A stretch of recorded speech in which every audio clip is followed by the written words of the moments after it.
All right, so we're moving on to the key of D flat. Every guitar player loves the key of D flat. So another great reason to know how to use a capo, so you're not stuck playing bar chords all the time. And that's why I wrote this in D flat to put you in a part of the neck that you've probably been avoiding, like most guitar players would. So you are still capoed for G, which means your 1-4-5 chords are G, C, D. I'm going to capo for C. So that means I take my C chord, third finger, third fret is my root. I go looking for D flat, and it is right there. So I'm playing this C chord in the fourth fret, and I'm capoed at the first fret. So my 1-4-5 are C, F, and G. But because of the capo, I'm in the key of D flat, so the actual chords are D flat, G flat, and A flat.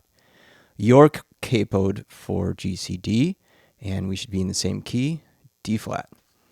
All right, so I'll do this exercise number 1 with, let's see, what have we not done for a bit? Let's do 17. So we'll get things moving a little bit because it's in 2/4. So I'll just strum 1, 2, 3. Sorry, 1, 2, 1, 2. You can either do that with me, or you can subdivide, which I think you should try it.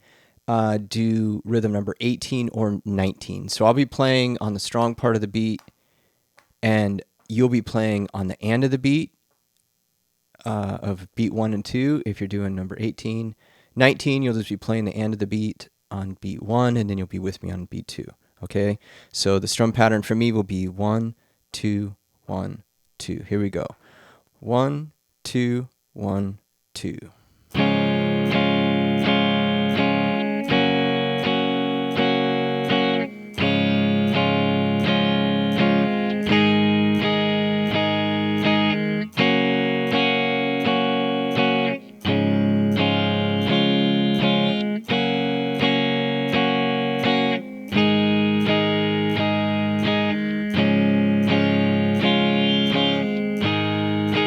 Repeat.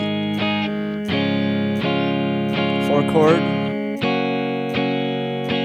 1 chord.